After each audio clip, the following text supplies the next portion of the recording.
Muito boa noite para todos e todas.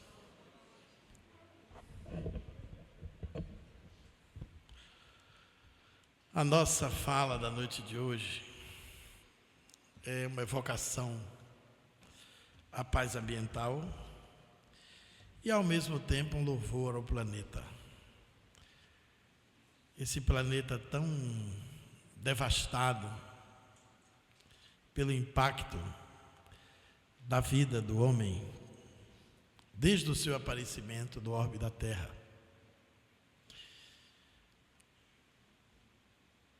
A Terra tem uma idade longínqua, difícil do nosso cérebro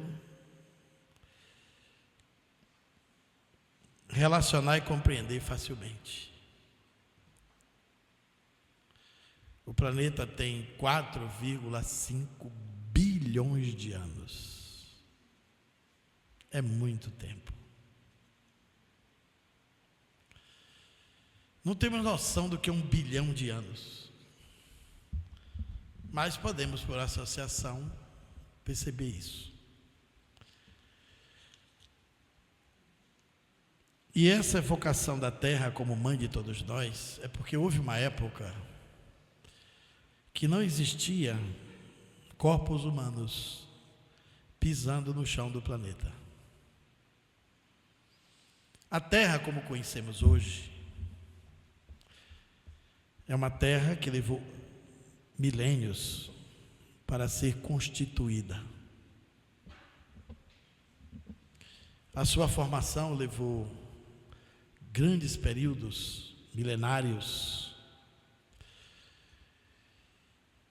E esse planeta azul belíssimo, que encanta a visão de quem vê de longe, constituído de 70% de água na superfície, poderia até se chamar planeta água, mais do que planeta Terra. É muita água. A água apareceu aqui depois que um cometa se chocou com a Terra, nos períodos diluvianos. Os cientistas hoje têm várias ciências para estudar a Terra, estudando concomitantemente o cosmos, desde a cosmologia, a planetologia, a astrofísica, a astronomia e agora as ciências da Terra, que se associam à geologia do passado e ampliar os horizontes de percepção sobre o nosso planeta, sobre a sua origem, sobre a sua vida, sobre a sua condição de ser não somente um elemento no espaço, mas a Terra hoje é considerada como um ser vivo, um organismo gigante, que tem todo um sistema autogestor e que era imperceptível pela visão mecanicista do homem. Mas esse planeta recebeu água há 3,5 bilhões de anos atrás. Com 1 bilhão depois que ele apareceu, circulando em torno da órbita do Sol, era uma grande bola de fogo, uma bola muito quente e disforme. Como o movimento gravitacional em torno do Sol era circular, a Terra foi ganhando a forma esférica. E os cientistas calculam que um cometa gigante, com 1 bilhão de anos que a Terra já tinha chegado, se chocou com o planeta. O cometa é gelo puro, é uma massa de água gelada.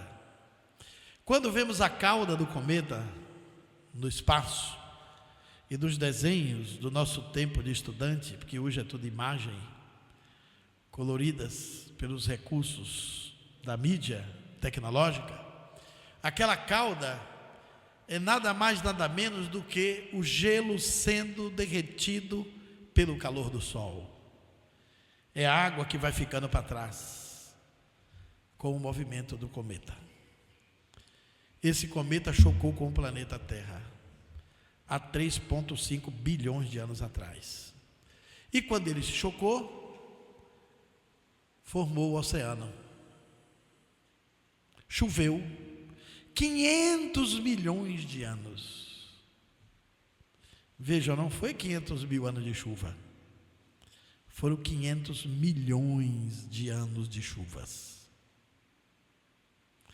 A gente acha demorado uma tempestade de algumas horas, ou até de alguns dias. Imagine chover 500 milhões de anos. Aí a água se assentou e formou o oceano. Depois de muitos milênios, viajando na noite dos tempos, a terra esfriou a superfície, principalmente com a chegada da água, e a primeira célula viva apareceu. E vieram os primeiros seres orgânicos, descendentes das bactérias.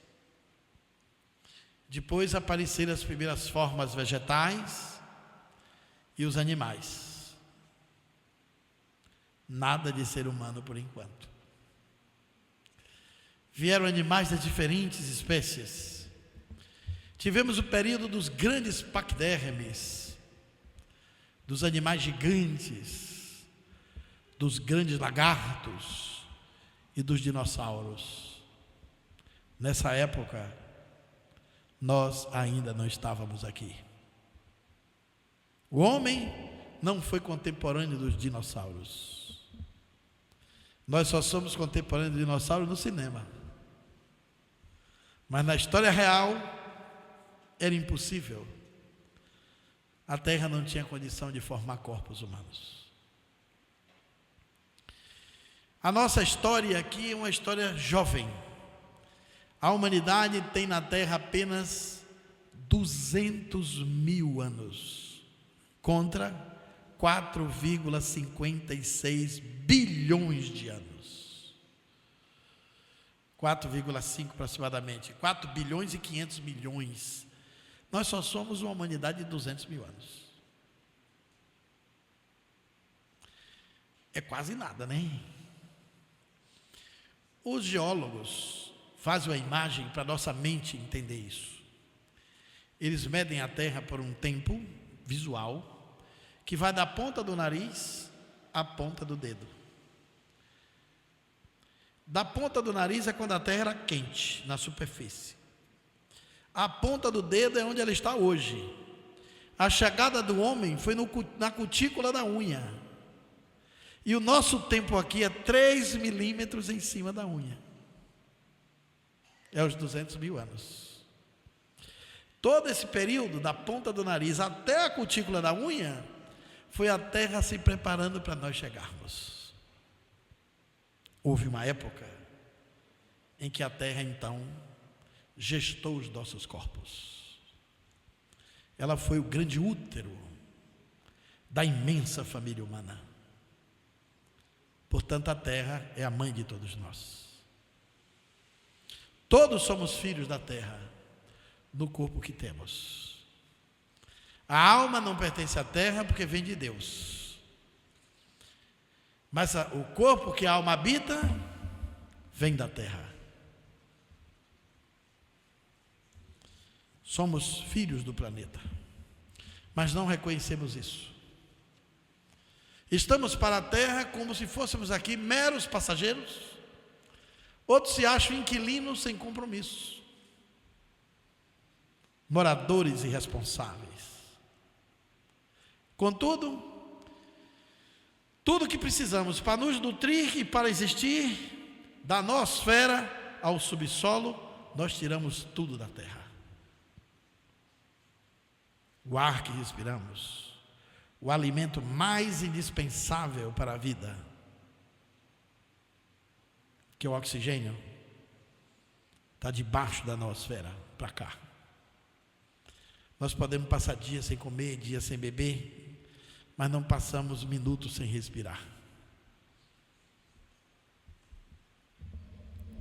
Esse alimento indispensável que nós nem sequer respeitamos ou consideramos, porque poluímos a atmosfera. A terra é hoje devastada pelo homem. E quando chegamos aqui, fomos povoando aos poucos. Alguém me ajuda no slide, Igor? Não chegamos assim de repente todo mundo. Houve um período que nos antecederam. Vou passar o próximo. Alguém tem que ficar aí. Enquanto você passou errado, não é essa a sequência.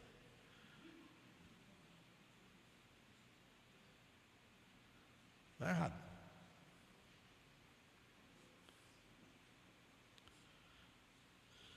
Quando nós chegamos, nós fomos antecedidos por um período chamado período dos hominídeos.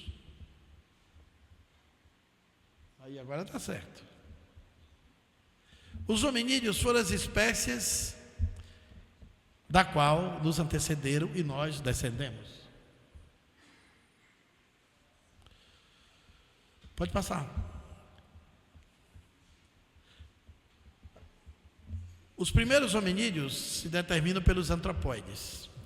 As pessoas pensam que a gente veio dos macacos. Isso é uma ideia errada. É um conceito muito primário. Não é que a gente veio exatamente do macaco, não é bem assim, mas também é assim. Sabe uma coisa que é e não é? Então vamos hoje entender como funcionou isso. O macaco de hoje nunca será homem. O macaco de hoje é macaco porque a espécie que determinou que ele fosse macaco foi o macaco anterior a ele, e a espécie que determinou que nós fôssemos homens já não existe mais.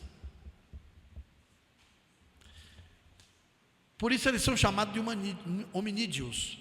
Isso dista de nós 3,9 milhões de anos.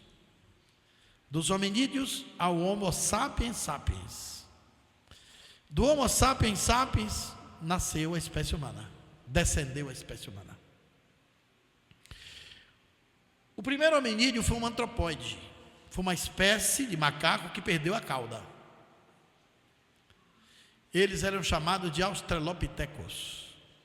Viviam nos galhos e eram vegetarianos. Só comiam frutas e folhas. Aí veio os grandes cataclismas e houve escassez de frutas e árvores. Os antropóides desceram da árvore e tiveram que se tornar caçadores, predadores e até carniceiros. Foram sobrevivendo dos alimentos que conseguiam alcançar com suas mãos. Dos australopithecus até os Homo habilis, que foi o homem que desenvolveu as primeiras habilidades manuais, o hominídeo, aliás, que desenvolveu as primeiras habilidades manuais, dista de nós 1,75 milhões de anos. Veja como demorou dos australopithecus de 3,9 a 1,75 milhões de anos para que o homem desenvolvesse as habilidades manuais, porque ele tinha que apanhar um pau para defender o ataque de um tigre, por exemplo, do seu filhote, para tirar uma fruta ou para caçar.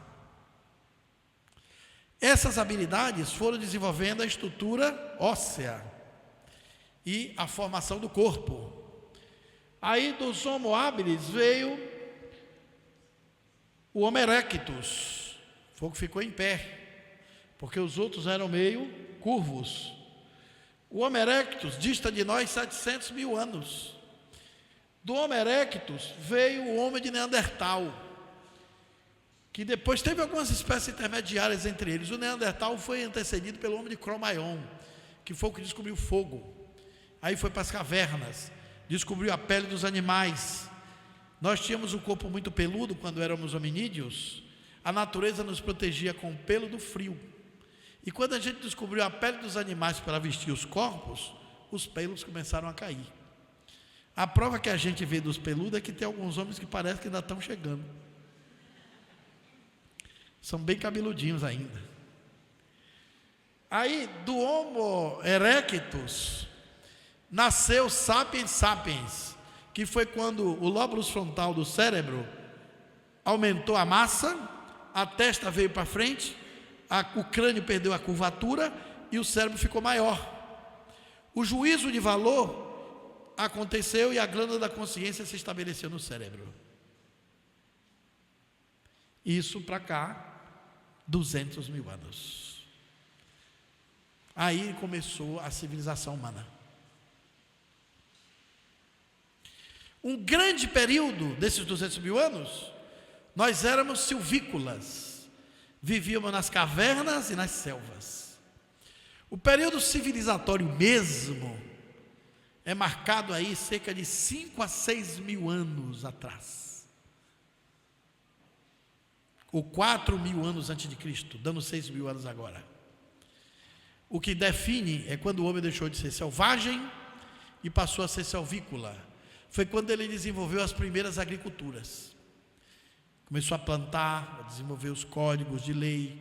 A linguagem, por exemplo, do homem aqui, do cérebro, a arquitetura do cérebro para a fala, dista de nós 20 mil anos. Os primeiros escritos feitos pela humanidade só tem 5 mil anos. Nós somos muito novos nesse planeta. Mas em compensação, nesses 200 mil anos, foi o suficiente para a gente fazer o estrago no planeta. Se tivéssemos aparecido antes, talvez a vida humana tivesse sido destruída pela própria presença do homem.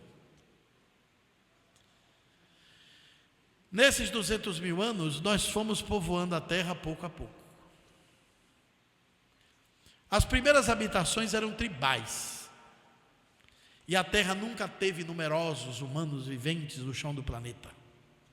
No tempo de Jesus Cristo, por exemplo, que marca o calendário da história, a população do planeta no tempo de Jesus era de 260 milhões de habitantes.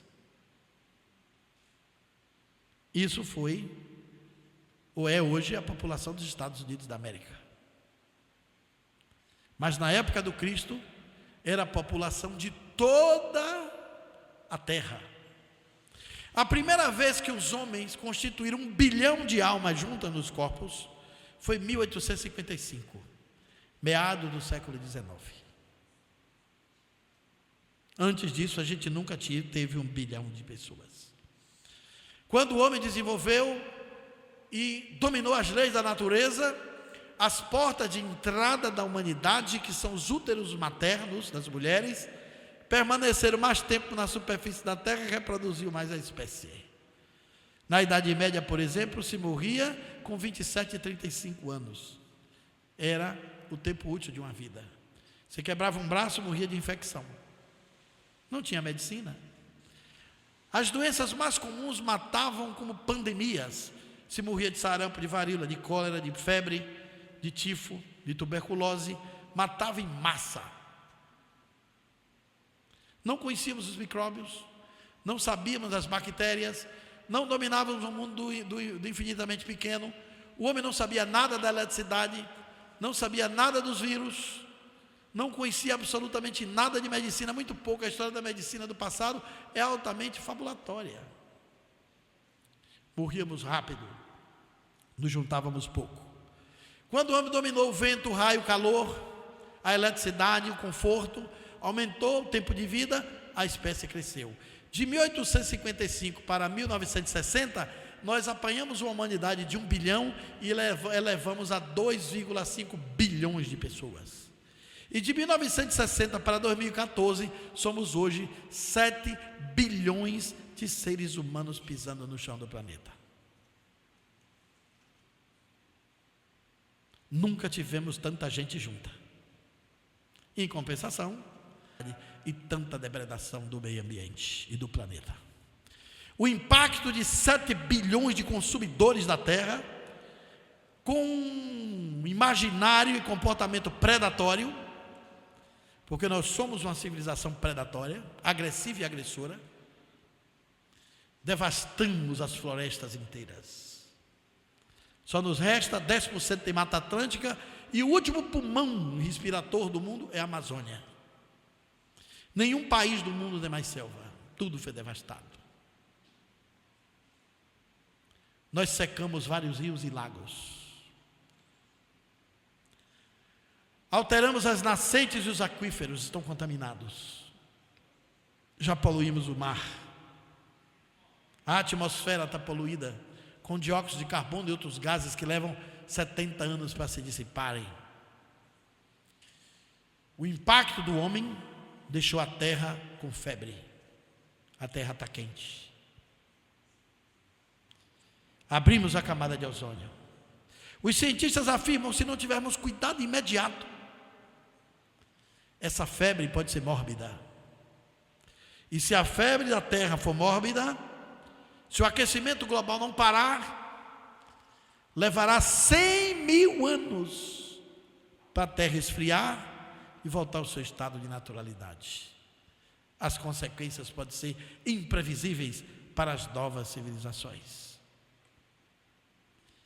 Há quem diga que nós estamos em estado de emergência planetária. Governos se aproximam, cientistas, ambientalistas, pesquisadores das diversas áreas do conhecimento humano, para desenvolver na humanidade um comportamento ecologicamente correto e um consumo ecologicamente correto. Hoje no mundo, 220 mil pessoas morrem por água contaminada ao ano.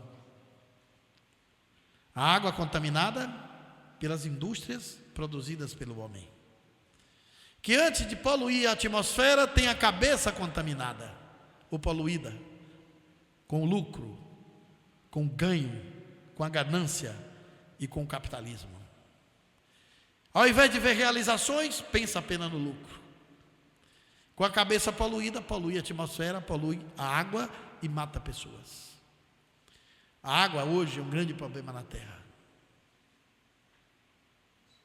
Esse planeta de 70% de água, só tem de água potável 0,02% de água passível de uso de beber. A água do mar é salgada.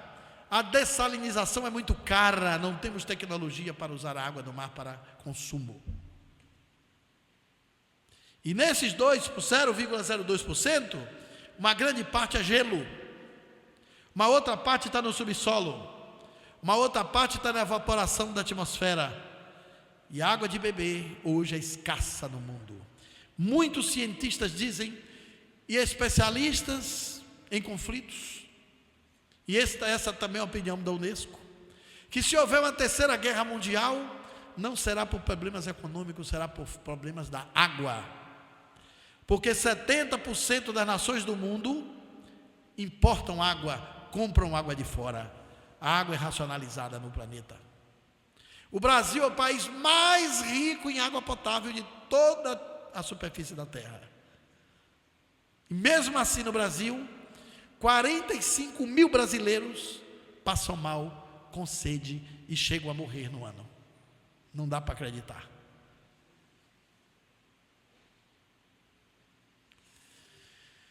Um homem consome de água, o consumo per capita de água por dia de um ser humano, se ele não for muito gastador de água, é 150 litros. Com a descarga que você dá no banheiro, com o banho que você toma.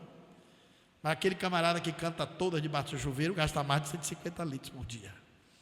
A água que você bebe, que lava o rosto, que lava as mãos e que escova os dentes. 150 litros por dia. Em 20 anos, um ser humano consome 10 milhões de litros de água. Metade de uma piscina olímpica. Em 40 anos, 20 milhões de litros de água. Em 80 anos, 40 milhões de litros de água. Nós não paramos para pensar nisso. E a água é fonte de vida. Eu sei que aqui muita gente é da minha geração. Aqui em Surubim, como lá no interior da Bahia, a gente pedia um copo de água e todo mundo dava. Hoje, você só tem água se comprar. E há lugares que 300 ml de água, que é um copo, custa R$2. Nos aeroportos, custa R$3,50. E cada vez mais fica difícil. E nós estamos no país que tem a água em maior abundância no planeta. Há países que o banho é racionado. Esse negócio de pegar mangueira para limpar sujeira na frente, lavar o carro interminavelmente, é crime ambiental. Não estamos gastando a água da companhia, estamos gastando a água do planeta.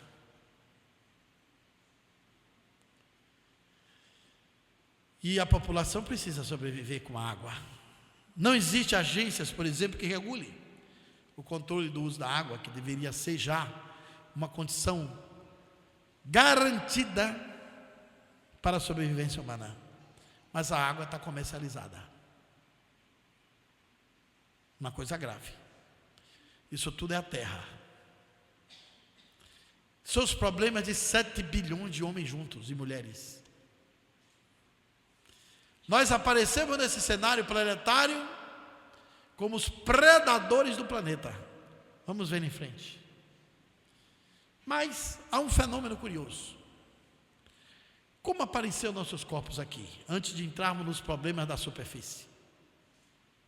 Se temos só 200 mil anos, como foi que nós chegamos? E como é que a Terra foi formada? Os cientistas descobriram uma coisa incrível. Dentro de nós, tem todos os elementos da Terra. O homem tem 21 elementos no seu corpo, que estão nos mais de 90 que compõem a Terra. O nosso corpo é absolutamente terra. As Escrituras dizem que nós viemos do pó. E ao pó a gente volta. Isso significa dizer que os sábios do passado sabiam que viemos da terra. Nessa direção também, os índios antigos, os peles vermelhas e os xamãs, sempre tatuam a terra como a grande mãe. Eles sabiam disso. Mas nós nos dizemos civilizados, mas não temos essa consciência de que somos os filhos da terra. No ano 2000, a ciência mandou as naves robóticas para o espaço. Um projeto audacioso de vanguarda, intrépido, chamado Hubble, um telescópio robotizado e controlado pelas máquinas terrenas. Foi projetado no espaço e chegou perto da galáxia. Em 2002 ele estava perto do núcleo da galáxia. Para entender o que é essa galáxia, essa imagem que nós temos aqui do lado esquerdo, a galáxia, você pode tirar um pouquinho da luz para o pessoal ver melhor? Botar assim um pouco de lado, senão vai atrapalhar. Isso, só um pouquinho. A galáxia que vocês estão vendo aí, todos esses pontinhos luminosos são estrelas, não são planetas. Planeta não tem luz própria. É tão grande, é tão gigante, que os homens inventaram uma medida para o nosso cérebro alcançar. A galáxia tem 100 mil anos-luz de comprimento. Para entender o que é um ano-luz, os cientistas calcularam a velocidade da luz em um ano. A luz viaja em torno da Terra 300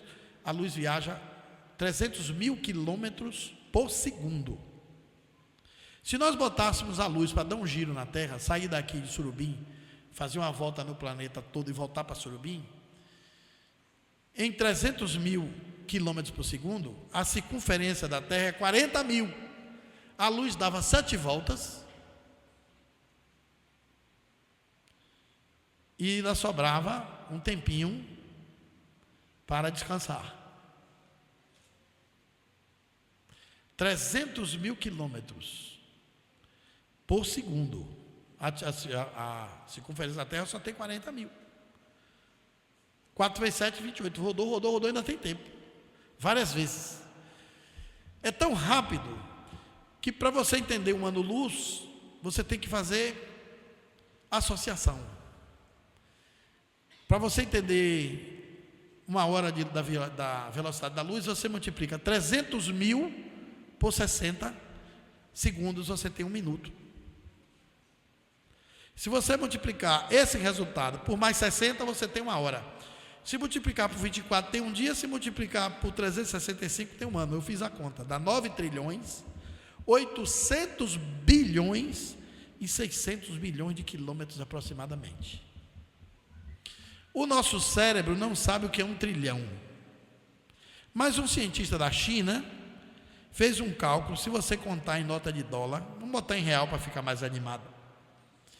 Sem parar para beber, dormir ou descansar, contando de 1 em 1, para chegar em 1 trilhão de reais, você leva 36 anos. Quem duvidar pode começar a contar. Isso para chegar a 1 trilhão. Imagine que 1 ano-luz tem 9 trilhões, 800 bilhões e 600 milhões de quilômetros. A galáxia tem 100 mil anos-luz de comprimentos. Deu para ver como isso é muito grande? Outra associação. A estrela mais perto de nós, daqui da Terra, é Alfa de Centauro, que fica ali no lado esquerdo da nossa dimensão de visão. Ela é vista a olho nu. É a maior estrela possível de ser vista da Terra. Dista de nós 3,5 anos-luz de distância. Aquilo que a gente diz que é a estrela d'alva é mentira. Aquilo não é estrela nenhuma. Aquilo é o planeta Vênus que reflete a luz do Sol. Pode olhar que não pisca. O planeta Vênus, que é chamado de estrela d'alva, fica fixo, parado. A estrela pulsa, porque tem luz própria. A mais próxima de nós é essa Alfa de Centauro, ou a estrela de Riga.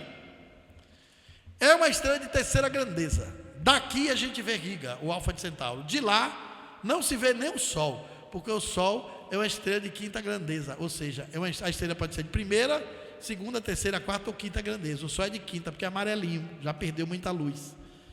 Ou seja, o Sol não é uma estrela muito iluminada.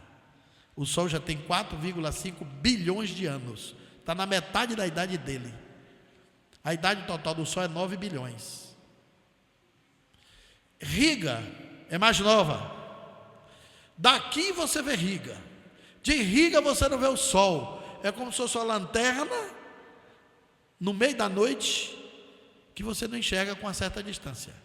E Riga seria um farol de luz alta de um carro bem potente. Você vê bem de longe. Pois bem, Riga dista de nós 3,5 anos-luz de distância. Aquele ano de 9 trilhões, 800 bilhões e 600 bilhões de quilômetros, multiplique por 3,5, você vai ver a distância que tem daqui para Riga. Numa vida não dá tempo para você ir lá, viajando na nave mais veloz do mundo. Você morre velhinho no caminho e não chega lá. Não dá nem para contar como foi a viagem. Que você não chegou nem no fim. É mais perto estrela de nós. Imagine o que é 100 mil anos-luz de distância. Só que essa galáxia tem 200 bilhões de estrelas.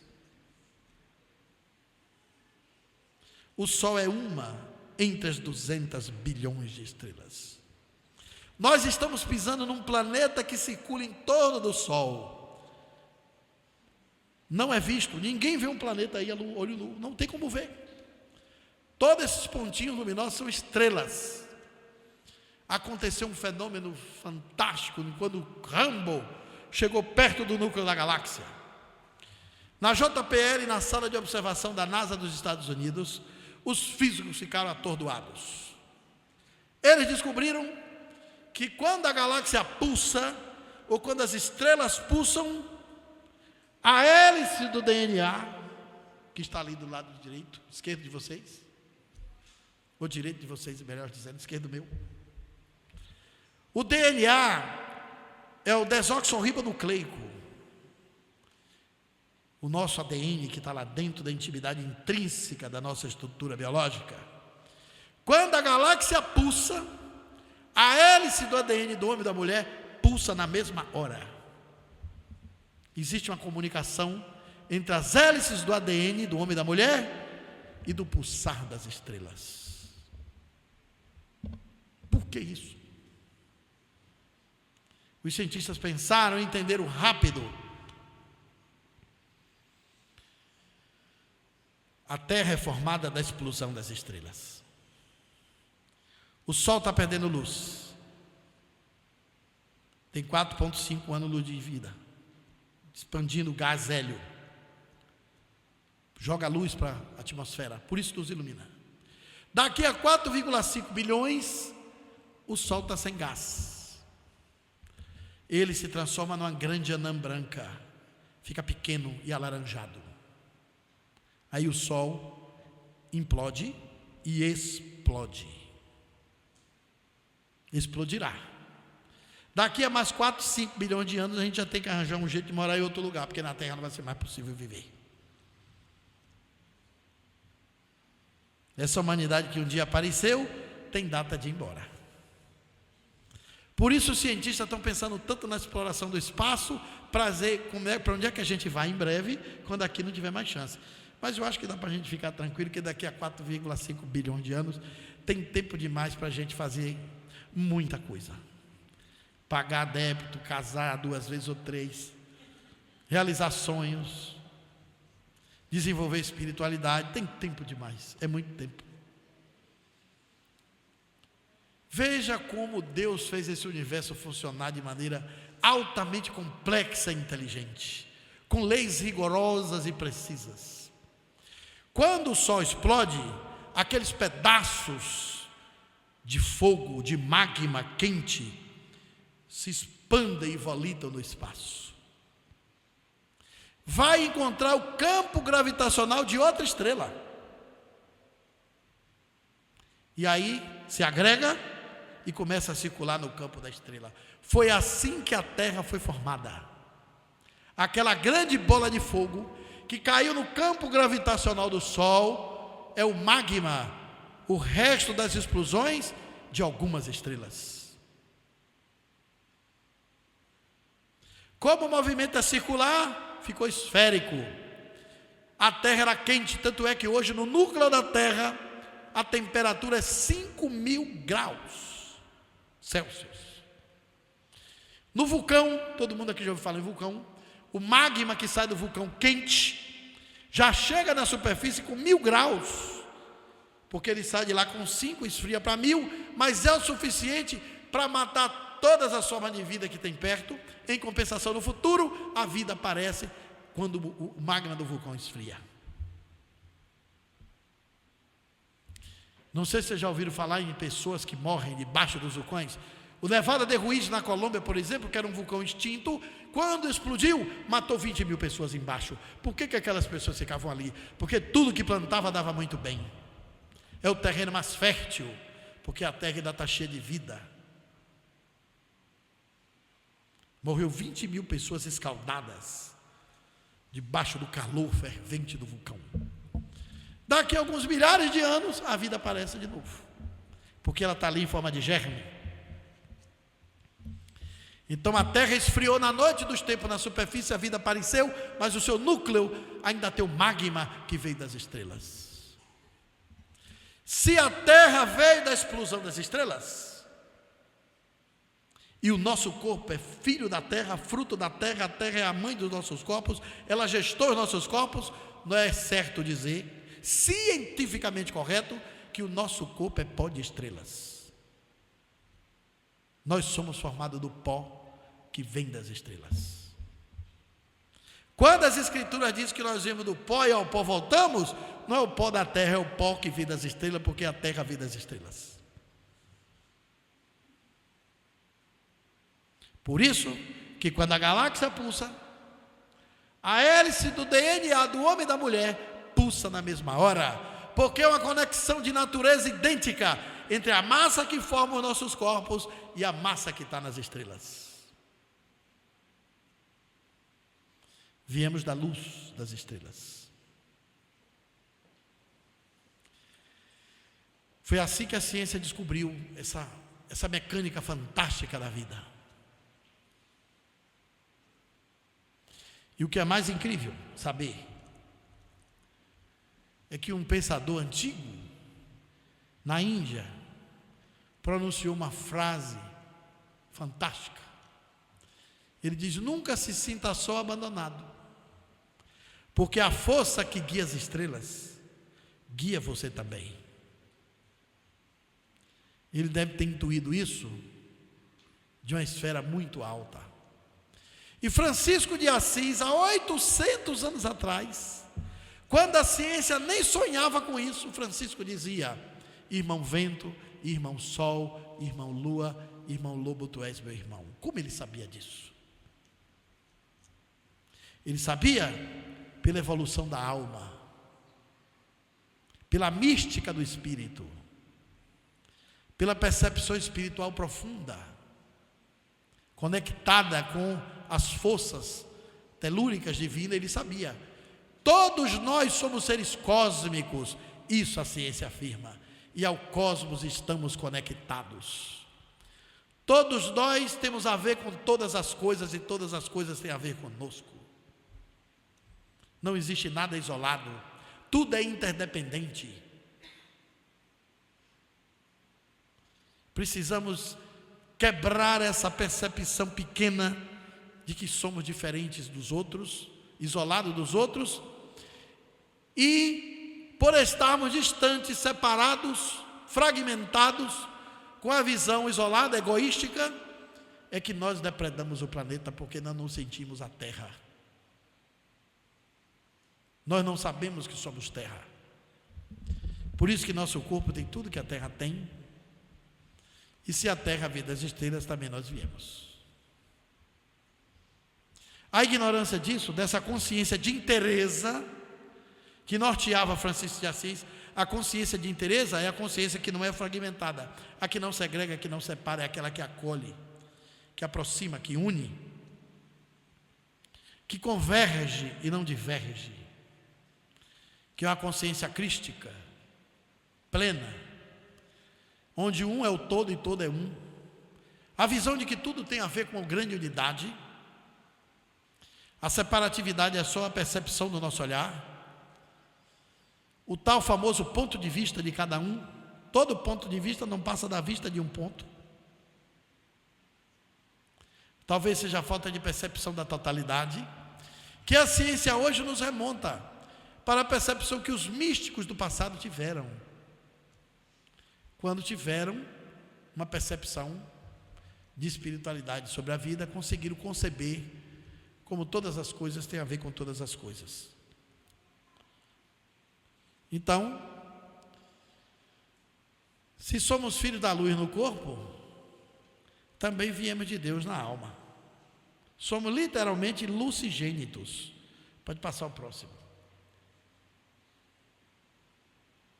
Agora, veja o seguinte, em toda a história da vida humana aqui, que chegamos nesse mundo, viemos desse trabalho fantástico, iluminativo, em toda a história, não foi possível, desde lá, do antropóide ao Homo erectus, do Homo erectus a nós, o Homo tecnológicos, nós não conseguimos uma hora de plena paz na face da Terra. Isso não foi possível. Os cientistas dizem que se a humanidade fizesse essa trégua de uma hora de paz, economizaria milhões e milhões de dólares. O custo da violência no planeta é inimaginável.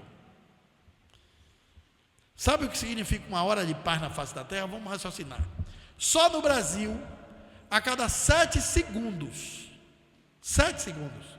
é você contar de 1 a 7, uma mulher é agredida. Pense no mundo. Agora bote isso para girar em um dia. Estamos falando só da agressão da mulher. E os abusos. E as violências psicológicas. As violências simbólicas. Porque a gente pensa em violência só como a primária, aquela que dá uma bofetada, dá um tiro, agride. Mas a violência secundária, terciária, as violências institucionais, as violências invisíveis, as violências psicológicas que causam dores mais profundas que as dores físicas, as guerras, os abusos de milhares e milhares de crianças, os homicídios, os suicídios. É muita violência em cima desse planeta. Somos 7 bilhões de almas mal educadas, agressivas e agressoras, predadoras. E que precisamos pensar. O que fazer para mudar esse quadro? Vamos para o próximo. Fechamos o século XX. O século XX foi o século assim do paradoxo. Foi o mais avançado da espécie humana. Foi o século das luzes no século XIX, quando a mente humana brilhou. O século XX foi o século da conquista do espaço, o século da física, o século da biologia, da nanociência, dos transplantes, o século da telemática, quando o computador se casou com o telefone, o século da comunicação virtual, da robótica, o século da engenharia genética. O homem nunca alcançou tantas coisas, tantas realidades inquestionáveis no século XX. Mas, em compensação, foi o mais sangrento de toda a história. Foi o período em que mais se matou seres humanos. E a grande maioria das vítimas, civis inocentes. Que paradoxo é esse? Foi botar a humanidade junta demais de uma vez só. O instinto violento se manifestou. A violência é intrínseca à espécie humana, sempre existiu. Em menores escalas, porque a população era menor. Ampliou, ela se ampliou. E nós vamos ver que os fatores para desconstruir esses caminhos de violência, que é uma cultura dominante, é tudo muito novo. Vamos em frente. Desenvolvemos impérios de violências. Nesse século sangrento, nós construímos a indústria de armas, que hoje é a maior potência econômica do mundo. Desenvolvemos com nossa inteligência sem bondade as bombas, as ogivas nucleares, armas químicas e biológicas, e fizemos o estrago no planeta. 15 mil guerras perpetradas por todos os povos. Uma matança que não tem tamanho. Genocídio para todo lado. Vamos em frente. É o panorama do planeta. Os gastos com conflitos que estão em torno da Terra, com essa imagem que chocou o mundo, o urubu esperando o menino morrer para comer. Os gastos e conflitos da guerra, que a gente economizaria em um ano, dava para erradicar a fome e a miséria em 10 vezes, porque nós gastamos nos conflitos armados existentes hoje 35 bilhões de dólares em armas, só nos conflitos armados. O Brasil, por exemplo, não tem conflito armado, mas matou o ano passado 54 mil pessoas por revólver e pistola. É uma guerra civil não declarada. O Brasil matou mais em um ano que o Vietnã levou 15 para matar. A guerra do Iraque, com 150 mil homens armados, entre iraquianos e americanos, levou 7 anos, acabou agora porque Barack Obama tirou as tropas. Em 7 anos o Iraque matou 38 mil pessoas, com homem e bomba matando para morrer, morrendo para matar, com carro de guerra na rua, com fuzil, com bombas de todo lado, granadas, metralhadoras automáticas, semiautomáticas, campo de guerra. 38 mil em 7 anos. O Brasil, em tempo de paz, 54 mil. Era mais seguro qualquer um de nós aqui no Brasil vestir a farda do exército americano e defender os Estados Unidos nas guerras de campo do Iraque do que andar nas ruas do Brasil em tempo de paz. Aqui a gente corre mais risco. Só que aqui a gente se acomodou, acha que é normal. No mundo, nós espetacularizamos a violência e banalizamos a violência. Somos um planeta que ainda não conhece nem o sentido da palavra paz, nem o que significa a sua força. Hoje, só na África, numa hora dessa, está morrendo 74 mil crianças desse estado, enquanto a gente tem armas. A Unesco bota esse número para nos assustar. Nós alcançamos altos níveis de progresso tecnológico, conquistamos o espaço, povoamos a Terra, somos 7 bilhões de habitantes. Contudo, dos 7 bi, a Unesco diz o seguinte: 2 bilhões e 600 milhões vivem abaixo da pobreza. O que é abaixo da pobreza? É os párias. Eles não são pobres, são piores que os pobres, porque você tem 3 classes: a alta, a média e a baixa, e o pobre. Os 2,6 bilhões estão abaixo da linha da pobreza, são miséria total. Aí, dos 2,6 bilhões pobres, ou abaixo do pobre, 15 milhões morrem de fome por ano. Gente, isso é uma coisa que não dá para a gente olhar e achar que não é nada demais. 500 milhões são subnutridos. Passa o próximo. Enquanto isso, na ausência de paz social completa, olha o que a gente faz no contraste.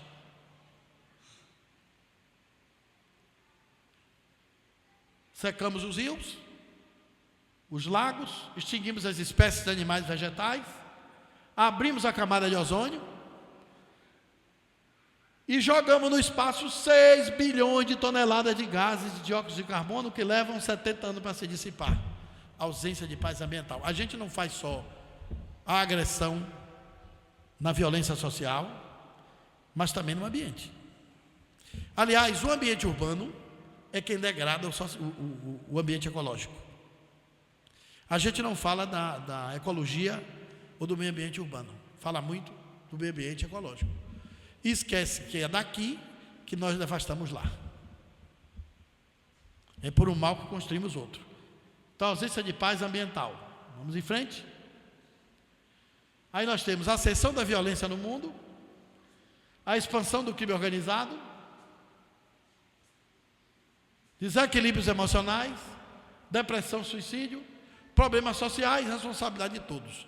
Isso tudo tem a ver com, aperta o botãozinho, a ausência de paz interior. Aperta aí, por favor. A paz interior talvez seja a mais essencial de todas. Mas vejam, o suicídio, por exemplo, quando a pessoa quer tirar a sua vida, que é a ausência de paz completa, aqui no planeta, desses 7 bi, o ano passado se mataram 822 mil pessoas. Gente, 822 mil pessoas se mataram mesmo. E 2 milhões e mais de 200 mil tentaram o suicídio. Se você pegar tentativas que morreram, são 3 milhões de pessoas que desistiram de viver. Porque o que tentou, não matou, não se matou, mas a intenção era de se matar, concordam? O ato é que não foi bem praticado. Muita ausência de Deus e de paz no coração. A depressão, por exemplo, é a doença mais cara do planeta. Tem mais deprimido no mundo do que aidéticos e cancerosos. O que determina esses números? Que diante desse planeta tão belo, essa humanidade que foi tão difícil para chegar, que a natureza levou tanto tempo preparando para a gente acontecer, nós não sabemos respeitar a vida e agredimos uns aos outros em todos os níveis de violência, e agredimos o ambiente, a casa planetária, o espaço da grande família humana. Isso é um relógio biológico e ao mesmo tempo um diagnóstico do organismo do mundo que determina que nós temos que mudar, que estamos caminhando na direção equivocada. Vamos em frente? Segundo a Unesco, ainda em 2014, existem 68 focos de guerras ativas no chão do planeta. A gente se assombra com a faixa de Gaza, mas tem outros focos. É que quando alguns se exacerbam, vai para a mídia. Mas a faixa de Gaza é uma zona de conflito que sempre se repete. A Unesco acha que em 5 anos não tem chance de cessar esses 68 focos de guerras. É aí que eles consomem 35 bilhões de dólares em armas por ano. Para a indústria armamentista, por exemplo, a paz na terra é indesejável. Eles precisam de conflito para vender arma.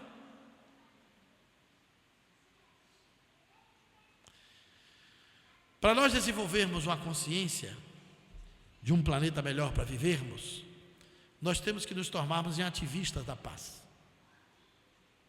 Para termos uma terra respeitada como nossa mãe, O ser humano tem que render-se ao planeta com o sentimento que um filho tem para uma mãe. Nós não fazemos isso.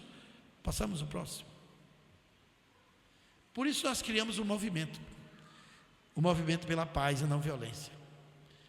Que é uma ideia para nos reunirmos, pensarmos, nos organizarmos, para construirmos a paz em 3 segmentos: a paz social, a paz ambiental e a paz interior.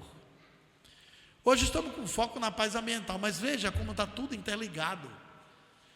A ausência de paz no ambiente é o homem que tira, e a presença de paz no ambiente será o homem que vai dar. A única paz possível no mundo é a paz construída, e só vai ser construída por nós. Para termos paz na terra, precisamos ter paz nas mentes e paz no coração dos homens. Se as consciências dos homens e os corações forem pacificados, o planeta será um paraíso. Mas enquanto nós tivermos a violência na alma e na mente, nós teremos violência na rua, no meio ambiente e no interior de todos. Vamos em frente. Ave terra, mãe de todos nós. Quanto será que a humanidade vai ter essa percepção? E cada um de nós vai pensar em ter um comportamento ecologicamente correto, um consumo ecologicamente correto, cada um seu cuidador do planeta, um preservador. Quando chegar a hora de nós desenvolvermos o sentimento vivo de altruísmo universal, de pensarmos a humanidade como uma só família, todos filhos de Deus, filhos de uma única raça, que é a raça humana, embora as etnias sejam diferentes. Quando chegar a hora de que todos nós vamos nos sentir realmente filhos da terra. Se você apanhar uma pessoa e mandar apontar o meio ambiente de uma criança ou um adulto, você vai para a janela mostrar uma montanha ou uma árvore, ninguém aponta para si. No entanto, todos nós temos tudo que tem a terra. Temos o ferro no sangue, temos o cálcio nos ossos, tem até pedra. Você não come pedra, mas tem cálculo renal. Já ouviu falar em pedra do rim? Vem dos minerais da comida que a gente come. E quando a gente morrer, seremos todos desenterrados. A gente equivocadamente é que vai na morte da pessoa, diz: vim do enterro de fulano. A gente se enterra quando nasce no corpo e se desenterra quando vai para o cemitério. A gente vai lá para o desenterro dele, porque a alma deixou na terra o que é da terra. Então a gente é devolvido ao planeta. E vai ter a hora que a gente vai devolver nosso corpo, queira ou não queira, gosta ou não gosta, aceita ou não aceita. Quem é aqui que não vai morrer? Nós morremos a cada dia vivendo. Então, até a hora de entregar nosso corpo de volta, é importante nós perguntarmos a nós mesmos hoje, quando chegarmos em casa e olharmos no espelho: o que eu fiz por esse planeta que me recebeu?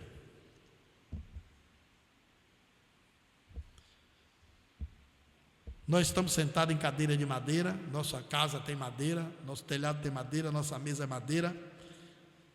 A gente nunca plantou uma árvore assim como deveria plantar, para devolver o que a terra nos dá. Os nossos antepassados devastaram para nos dar o que temos, mas a gente não resolve plantar para devolver o que recebemos. Nos comportamos na terra como aquele mau agricultor que tira a laranja batendo no pé da laranjeira. É assim que a gente faz com o planeta. Mas se a gente tiver a noção que a terra é nossa mãe e que somos uno com ela, nós teríamos o cuidado, o zelo, a percepção de que ela precisa de nós para nos proteger e de que nós precisamos dela para viver, para respirar, para existir, para crescer, para aprender, para mudar, para irmos de volta para Deus. Pode passar. Então você pode se juntar a nós. Você é mais um daqueles que pensou como Gandhi, como Luther King, como muitos outros pacifistas. Gandhi dizia: não existe um caminho para a paz é o caminho. Nós precisamos botar a paz nesse mundo, para termos não só um mundo melhor para vivermos, mas para garantir aqueles que ficarão, que são nossos filhos, netos e descendentes. Pode passar o próximo. Fizemos um projeto, Passe pela Paz Não Violência, que vocês podem encontrar em nossos livros, lá em frente. Baseado num princípio simples, nós podemos construir a paz desconstruindo a violência.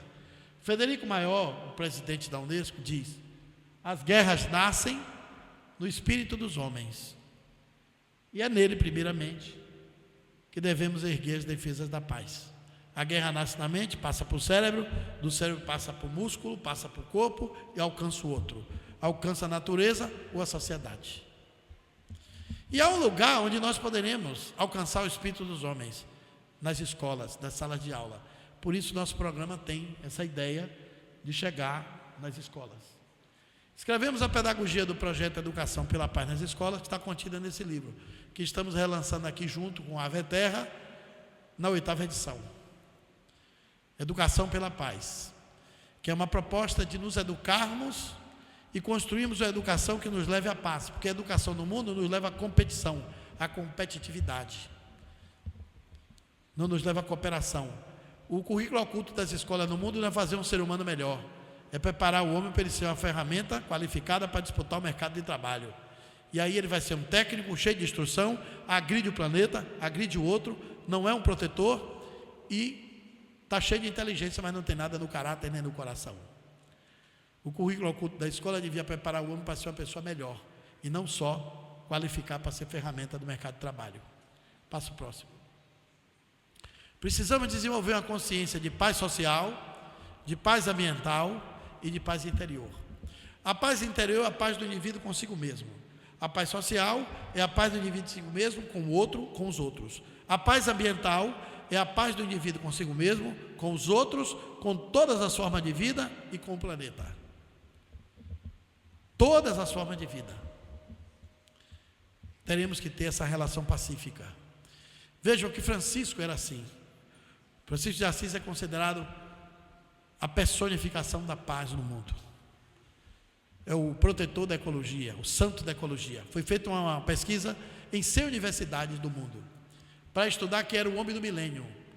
O cérebro mais útil em 1000 anos ganhou Francisco de Assis disparadamente.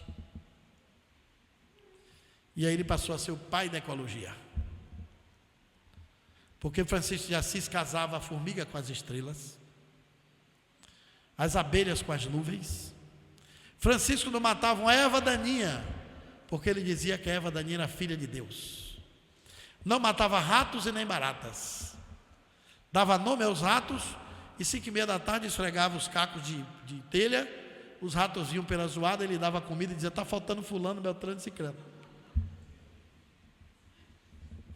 Não deixava matar a barata, porque ele dizia que tudo é vivo, tudo que é vivo quer viver. Tudo que existe, existe por uma necessidade e preenche uma finalidade. Se Deus criou, o homem não deve matar. Que consciência incrível, né? Mas a gente não, a gente quer depredar para possuir. Veja como teve seres que descobriram coisas incríveis. Então quem está com essas 3 percepções. Agora olha o que pensaram alguns sábios. O grupo dos maus que domina o mundo, que faz a violência, gente, não é a maioria, é uma pequena parte. Não chega a 20%. Esse impacto de degradação toda é feita por pequenas pessoas. Uma grande massa dos bons permitem. O grande problema é que enquanto a turma do mal é pequena, que faz um estrago maior, eles são empreendedores, audaciosos, valentes, determinados para o mal. Enquanto nós, a grande massa dos bons, somos omissos, calados, indiferentes, tímidos e amedrontados para fazer o bem. Nós não temos coragem de conspirar pela paz do mundo, como a turma do mal tem coragem para conspirar pelas guerras. Nós não temos coragem de desarmar o mundo, como os poucos que querem armar, armam. Porque a gente fica em silêncio. É na omissão dos bons que os maus prosperam. Olha o que Einstein diz, o pacifista da ciência. A humanidade não se sente ameaçada somente por quem faz a maldade. A humanidade também se sente ameaçada por todos aqueles que permitem que a maldade se faça. Somos os omissos e os indiferentes. Toda vez que somos omissos, somos cúmplices. E todas as vezes que somos indiferentes, somos coniventes. Cada um de nós é responsável por toda a humanidade. Cada um de nós é responsável também por esse planeta, pela paz no mundo. Passo próximo. Outro pacifista, o Redentor Negro, o homem que pensou nos direitos civis antes que os direitos civis fossem proclamados. Martin Luther King Jr. diz: o que me assusta não é o grito dos violentos, é o silêncio dos bons. Os violentos é pequeno e grita muito, e os bons são grande maioria, ficam calados, silenciosos, esperando acontecer.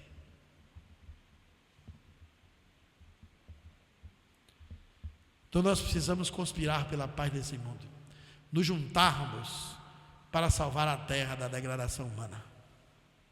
Isso só vai acontecer quando nós deixarmos de sermos indiferentes e omissos, que são duas doenças que a cultura de violência nos afeta, e passarmos a ser ativista do bem, ativista da paz, ativista da redenção do mundo e do planeta. Pode passar.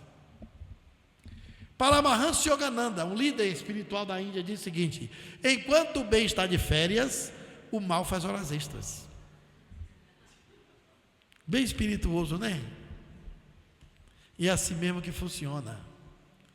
A gente tem uma preguiça para fazer o bem, para falar da paz, para fazer a paz, para discutir a paz. É uma burocracia. A gente acha que não vai dar certo, que vai ser difícil. Enquanto isso, a turma do mal avança. E a gente fica assistindo. Ficamos reféns do medo, da degradação e da violência, em maioria, por uma minoria que agride. E a gente não percebe que Jesus disse uma coisa: vós sois o sal da terra. Se o sal for insípido, não tem sabor.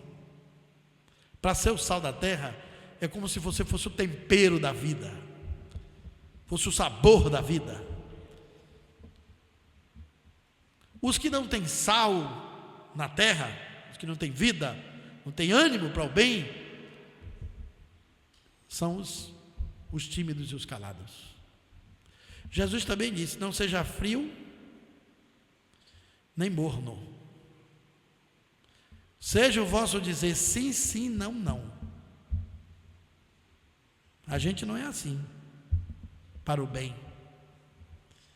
A gente é morno, frio, em cima do muro, não toma partido para não se comprometer, não vou me meter nisso. Jesus também disse outras coisas. Bem-aventurados que têm fome e sede de justiça. Como é que a gente vai ter fome e sede de justiça se nós somos indiferentes e omissos com os injustiçados? E se a gente não se posiciona contra as injustiças? Porque a gente está sendo morno e frio. Aí não somos o sal da terra. Pode passar o próximo. Mas Jesus também disse: felizes os que promovem a paz, porque serão chamados filhos de Deus. É a única parte do Sermão da Montanha que Jesus associa filho de Deus a uma virtude. Nas outras ele não evocou isso, mas para quem promove a paz ele evocou, porque quando você promove a paz nesse mundo, você ajuda o Pai a melhorar a obra dele. E toda vez que você melhora a obra do Pai, você está honrando o Pai na condição de um filho. Então fazer a paz no mundo é assumir o papel de filho de Deus, melhorando a obra do Criador. E nós estamos nesse mundo para assumir esse papel de filhos de Deus, de reconhecer no outro irmão, na humanidade, na sua família, a terra, a nossa grande casa na família humana, e aqui o espaço que nós temos como escola para aprender, crescer e mudar e evoluirmos. Sem o planeta não existiria a nossa condição de existentes, como seres que pisam no chão desse planeta. Trouxemos vários produtos do nosso movimento, O livro que estamos lançando, Ave Terra, que está lá em cima, tem toda uma dimensão da formação do planeta que representa a nossa vida aqui. O Parlendas, que é um bom presente para você dar às crianças. Aquelas músicas todas de cultura de violência que agride. Atirei o pau no gato, cravo brigou com a rosa. A gente chega nesse mundo e a violência já nos acompanha no ouvido. A mãe vai cantar musiquinha para ninar, boi da cara preta, pega o menino também de careta. Nana neném que a cuca vem pegar, Sambalele está doente, está com a cabeça quebrada, Sambalele precisava de uma palmada. O pobre do Sambalele está com a cabeça quebrada, você dá a pancada nele. Tem umas que reafirmam a tristeza e a pobreza. Eu sou pobre, pobre, pobre. Demarré, marré, desci, né? O outro diz assim: hoje é domingo, pé de cachimbo, o cachimbo é de ouro, que bate no touro, o touro é valente, que bate na gente, a gente é fraco, cai no buraco, o buraco é fundo, acabou-se o mundo. É um horror. Pessimismo e violência. A humanidade tem uma concepção errada da vida. Devia ser tudo otimista, tudo belo, para frente, animado. Aí nós pegamos e escrevemos um livro, e tem um disco no livro. Só que as músicas estão trocadas.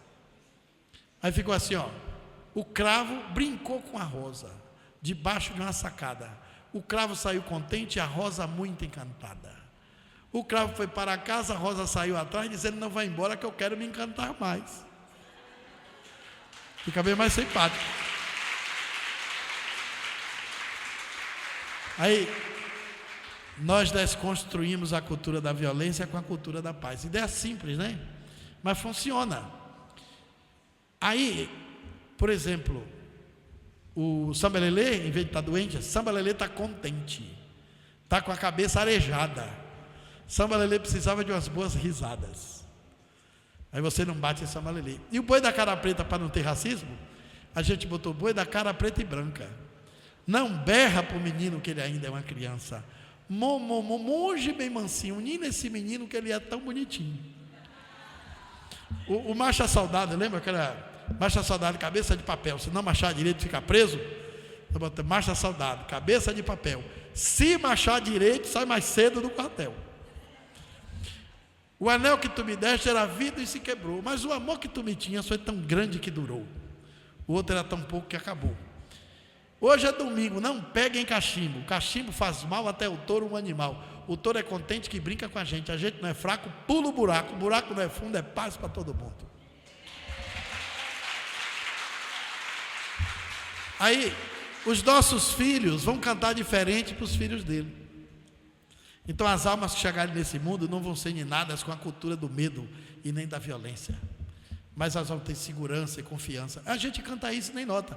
Eu nem falei do atirei o pau no gato, porque Dona Chica, em vez de socorrer o gato, se admirou foi com o berro que o gato deu porrada no gato. Aí no livrinho agora é assim: não atire o pau no gato, doutor, porque isso não se faz. Não.